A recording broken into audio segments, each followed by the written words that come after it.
Ay guys, pauli na mi guys. Ay gilukdo na ni Ate Charity ang balanghoy nga isa ka taro kay ikarga na niya sa sakyanan. Padulo. Ha? Ipasaan man eh? Pasaan di ay guys. Sorry guys. Namali lang ko.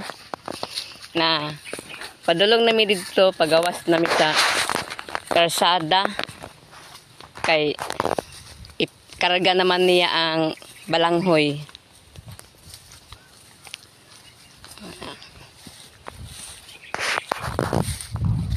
Medyo landong-landong na siya guys. Pauli na pud meron tagtaod kay basig magabian mi.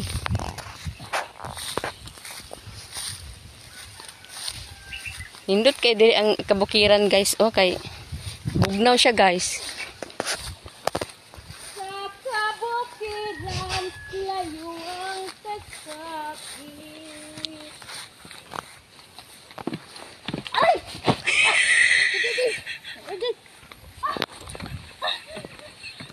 Hala ka. Pasensya na ka.